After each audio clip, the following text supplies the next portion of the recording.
This morning, my administration reached an agreement with Speaker Pelosi and Minority Leader Boehner on an economic growth package. Mr. Secretary, thank you for handling the negotiations, and I appreciate your hard work. This agreement was the result of intensive discussions and many phone calls, late-night meetings, and the kind of cooperation that some predicted was not possible here in Washington. It also required patience, determination, and goodwill. I thank the Speaker, and I thank Leader Boehner for their hard work and for their leadership, and for showing the American people that we can come together to help our nation deal with difficult economic challenges. I'm pleased that this agreement meets the criterion that I set forth last week to provide an effective, robust, and temporary set of incentives that will boost our economy and encourage job creation. This package has the right set of policies and is the right size. The incentives in this package will lead to higher consumer spending and increased business investment this year. Importantly, this package recognizes that lowering taxes is a powerful and efficient way to help consumers and businesses. I've always believed that allowing people to keep more of their own money and to use it as they see fit is the best way to help our economy grow. I'm also pleased that this agreement does not include any tax increases, as well as unnecessary spending projects that would have little immediate impact on our economy. I know Americans are concerned about our economic future. Our economy is structurally sound, but it is dealing with short-term disruptions in the housing market and the impact of higher energy prices. These challenges are slowing growth. Yet Americans can also be confident about our long-term outlook. Our economy is strong, it is dynamic, and it is resilient.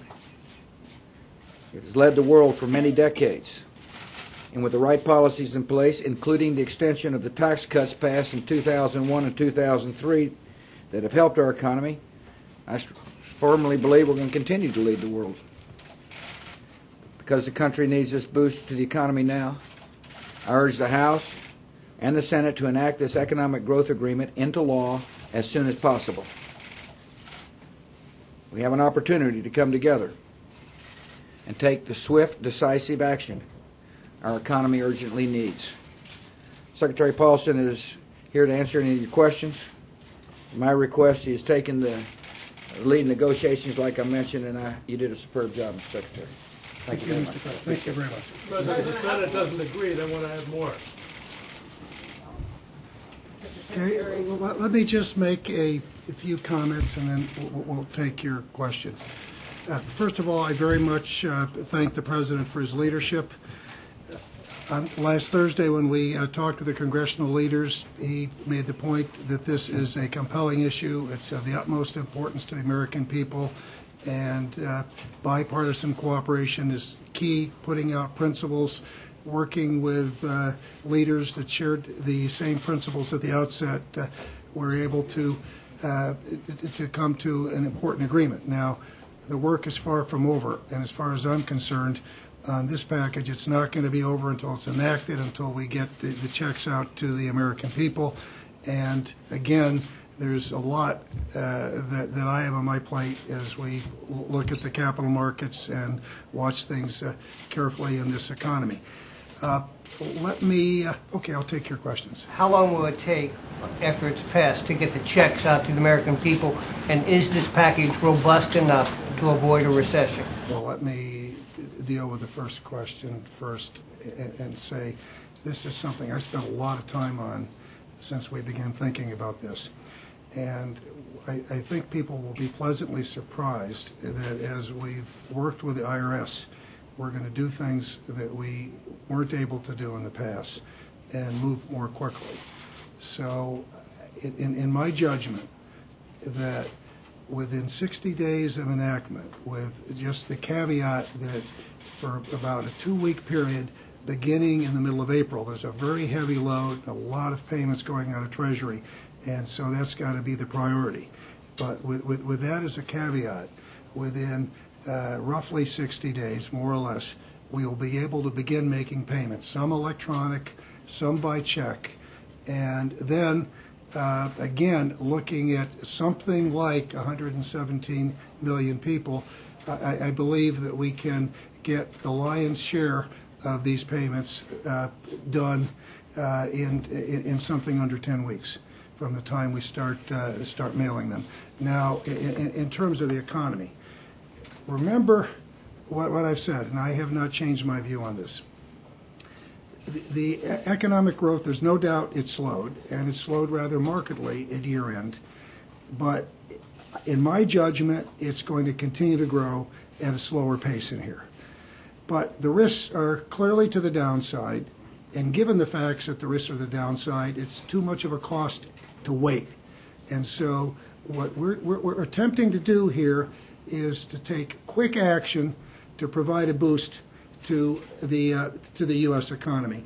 And again, I think what's going to help us here is that we have a program which is simple. We knew if it was going to be complex, it was going to be hard to move quickly. So we have something that's simple, broad-based. It's going to be effective because it's focusing on the consumer and focusing on getting business, making investments quickly, speeding that up, hiring people. So you're focused on those two, and it's going to be temporary. So again, this is not going to get in the way or sidetrack the efforts to do important long-term things or get in the way of efforts to balance the budget. So it's simple. It's going to be fast if we can continue to work to get it through Congress quickly. Yes. Senate Democrats have made it clear that they want to add more to this package. They want to see an extension of unemployment benefits, some increase to the food stamp program. If this package gets more expensive in the Senate, is that going to be a deal breaker? Well, I never speculate as to what may or may not happen or what's the deal breaker. Let me step back and remind everybody that first in the meeting on Thursday and then in the meeting we had on Tuesday that set the stage for this, and that was a bicameral meeting. So we had the leaders of the Senate and the House. And both Harry Reid and Mitch McConnell took the lead in saying, this is too important, we need to move quickly. So start in the House, work on a bipartisan basis, and we're very supportive of this. This is our will, okay? So we've done that. Now, I recognize the Senate has an important role to play. I continue to believe the principles we have here are the right principles. This agreement reflects those principles. I will be up later today talking with Max Baucus and Chuck Grassley and talking about this. And we know that the Senate is very important, and they're going to go through their own deliberations. But again, I think the American people are not going to have a lot of patience for taking time. And I think the House has set a standard, and it's a very important standard. And the American people, we owe the American people speed, and we owe them a package that's going to work. And that's the other thing that's key here. In the past, you've seen, quote, different stimulus bills where there are parts of it that really are going to have very little to do with stimulus or very little to do with making a difference in this year. And so the House has been disciplined. It's set a high standard. And I'm looking forward to working with the Senate. Are you open Yeah, to let me. adding more of those? Again, and not going to speculate. I think what we've got is great. I'm very open, as everyone, to working with the Senate. But again, right after we've completed something that we think is effective and is going to work, and again, I appreciate the leadership of the Senate, Messrs. Reid and McConnell, making this possible. If they hadn't said, go work with the Senate, and said, we want to be part of this process early on, it would be very difficult to get where we are as quickly. Secretary Paulson, can you just explain why you don't want to extend the unemployment insurance if the goal of it is to stimulate the economy and to help people who are having trouble in the downturn? And secondly, would you be open to the idea of a second bill that might allow you to give some time? We have unemployment insurance, and unemployment insurance kicks in when it's needed. Okay, this is what this bill is. This proposal, which is going to very quickly become legislation, and very quickly going to be passed by the House. This is aimed at providing benefits to working families and it's clearly going to be stimulus, and that was a very important test. And at businesses, we wanted to keep it simple, and that's where the focus is. And I say nothing other than that. You open to the second bill? Listen, I'm focused on this bill now, and there are going to be a number of policy priorities. We all have policy priorities, but the beauty of this is everyone agreed that for the good of the country, we're going to put those on a different track. This is on the fast track, and let's get this done, and then let's think about other priorities. Yes. When President Bush says that this package is the right size, is he sending a message to Congress essentially saying, this is it, don't ask for anything in addition to... Well, again, this is remember, this is Congress. This is the House, okay? This is not just President Bush. This is, we all agreed that the size, and quickly came together on this. The President said, I think this should be big enough to be meaningful. He thought it should be $150 billion, and the House agreed. And that number was picked because it's enough to make a difference in an economy as big as ours, and not so big that it's going to jeopardize some of our long-term goals like balancing the budget. Yes. Secretary, so based on your timetable, it sounds like checks will start going out early April, and you hope to have them done by June? You say about 10 weeks from then? Wow, I said, listen, what I said was from the date of enactment, okay, getting legislation enacted, okay.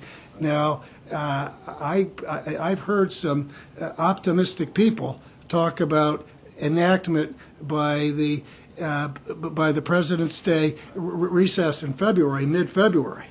And what you heard me say was we've been able to, as we thought this through, think through some very innovative processes we can put in place to do things that will be unprecedented by the Treasury if they could move and start getting payments out within 60 days of enactment. Mid-February, that would be April. And then I said that there's going to be a problem when we look at the 60 days, that there's going to be a period in the middle of 2 weeks in the middle of April when it's going to be difficult to have there be business as usual, because there's just a big load of payments that need to be made then, and that's got to be the top priority. But I think that, again, if all works well, as fast as at least I can hope for, that we would be talking about starting to get checks out in May. So do you have any concerns then that it's going to take too long to actually get to people? Well, I would say this will get is when the checks get out, they'll make a difference right away. These are aimed at people who are going to be spending the money, and so this will make a difference right away. And again, let me just make this point. Some of you heard me make it the other day. I spend a reasonable amount of time talking to economists who say, why in the world, at a time when our economy was growing at 5% in the third quarter, and where it's clear it's slowing down, but you and a number of other people have the view that in all likelihood we're going to continue to grow at a slower level. Why are you acting now?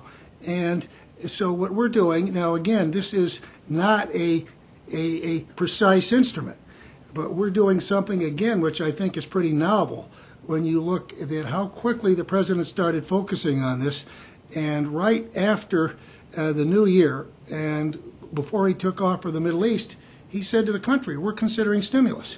And I think the economy is, long-term fundamentals are very healthy, that I believe are going to continue to grow, but that the risks are on the downside. And I care so much about this economy, I don't want to take those risks. So again, I think this is as quick as you will see anyone move with a stimulus package. Could it be quicker? Yeah. Do I wish it were passed today and we could be mailing out the checks tomorrow? Yes. But we're going to move this as quickly as we can. The first thing is we've got to get it enacted, because until it's enacted, then we can't, start working to get the checks out. Yes, I'm going to go. I never get anybody in the back. I'll go to the back and then I'll go to you. Mr. Secretary, does the AMT package delay, the passage of that, affect the stimulus payouts at all? No. All I could say is that there is no tax increase with this. That is The Democrats have waived their pay-go rules. No, but has the late enactment of the AMT, that delay that goes until February, will that affect getting the checks out No, on this will time? not. Oh, no. That will not affect it. It will affect a number of filers. It will affect their returns, but it won't have an appreciable effect on this situation. Again, I tried to be 60 days, more or less, recognizing we've got this difficult period in April, and we're going to move very quickly. Yes. You just spoke about the spirit of cooperation last Thursday when you talked to the senators as well as the leaders of the House, and yet Senator Reid has a release out that says the Senate will work to improve the House package by adding funds. Is that a deal breaker? Again, I've got great respect for Senator Reid, because remember, he set the stage for this. He was right there in the front. He was the first one to say, I defer to the House, take the lead. I'm going to continue to make the case here that we don't need, what we need is we need something that's going to be quick and be effective. And again, I don't know what he has in mind, but almost every spending program I've looked at, every infrastructure spending, doesn't meet the test of making a difference quickly. Okay, so the test we want to do, and what was so productive about the discussions in the House, and I would say this, the Speaker and the leader, both Nancy Pelosi and John Boehner, were incredibly disciplined, because there are all kinds of ideas that came in, and this thing could easily look like a Christmas tree. And I made a joke when I was here last that Christmas time is long past, and we need something that's simple. And so it's easy. There are all kinds of ideas, but if you hold it up and you say, is this stimulus? How quick is this going to be? How quick will the money get out there this year? I think if we can keep that discipline in the Senate, and I'm optimistic we'll be able to. Thank you. Yes. Can you talk about how this is going to affect the housing market and what elements it's going to contain to try to improve things? Yeah, well, let me start by saying that what we don't have in this is any program that would involve major government funds and would do things that would slow down the correction process in the housing market. So by and large, and I'm going to talk about the housing in a minute, by and large what this does is says the biggest risk to the U.S. economy is housing, but rather than trying to distort that market, what we're going to do is do something which provides a boost to the overall economy to help cushion the impact of what's going on in housing. Now let me talk about housing and what's in this. But to begin with, I want to step back and say that a very big initiative that we're driving is the Hope Now Alliance and avoiding preventable foreclosures and market failures. And there's these 108 million mortgages where their interest rates are going to be reset, ARMs, over the next 2 years. And I am quite optimistic that the program that has been put in place by the entire industry is going to lead to many modifications and fast-tracking these modifications and avoiding foreclosures. And even in the fourth quarter, the number of actions, modifications that were taken more quickly tripled versus the third quarter. And so I think that's going to make a difference. Now, putting that aside, there are two things in this House package. One is the FHA modernization, and remember, we've got legislation passed by the Senate, passed by the House, and it's in conference. We need that legislation done. That's part of this, and that's going to help on with subprime mortgages, and that will be very helpful. The other thing is something which I got to confess that, although I understand it, I didn't support it. When people talked about everybody didn't get everything they wanted, and I guarantee you some people got a few things they didn't want. And so when you looked at what there is with regard to the GSEs, in this bill will be a provision that raises the conforming loan limit, so that's for jumbo mortgages for the GSEs, for a temporary period of time, and this will be till December 31, so a temporary period of time. And both the House, and I very much, I know how committed Barney Frank is to say this will not get in the way of GSE reform, and I really commend Chairman Chris Dodd for making a similar statement about working on GSE reform because it's essential. Now, just so you know my view on that, my view, and I was very clear on this throughout the side, but I got run down by a bipartisan steamroller. I mean, Republicans and Democrats were united on this because I have said, and I think I was one of the first people to say, it would be very helpful to raise the loan limit for the GSEs for a temporary period of time, given what's going on in that market. It'll be very helpful. But longer term, of course, that flies in the face of their affordable housing mission, and I saw no reason why we couldn't get it as part of GSE reform legislation, because I think we need reform legislation, and I was somewhat skeptical that without this we wouldn't get the reform. So now I've got to be an optimist and work for the reform, and look at the good that will come as a result of this. But any of it, yes, in the back. Mr. Secretary, what do you have in this package? Anything for the small businesses? They are in trouble, and many of them are really going out of business because they are fearing about the falling dollars and also trade deficit, especially with China and other countries. Well, here's the small businesses. I would say this: many small businesses are doing pretty well in this country right now, and they've benefited greatly by the rate reductions. 80% of the small businesses in this country pay taxes, flow through small businesses at the top two rates, and so that's been a help. But to get to your question with small businesses, there are two parts to this. One is on the business. One is 50% bonus depreciation, and of course that helps all businesses. Small businesses also. And then Section 179, and this deals with expensing. And it is, by and large, what you're really talking about is small businesses there. And what we've done is we've raised the cap to allow expensing for larger projects. And so that will be very helpful to small businesses. So I'm glad you asked the question. Mr. Secretary, how concerned are you right now about the level of the dollar? I would say this, and you've heard me continually make this, and I'm going to keep making it because it's got the added virtue of being totally true, that a strong dollar is clearly in our nation's interest. And our nation, like any others, our economy goes through ups and downs.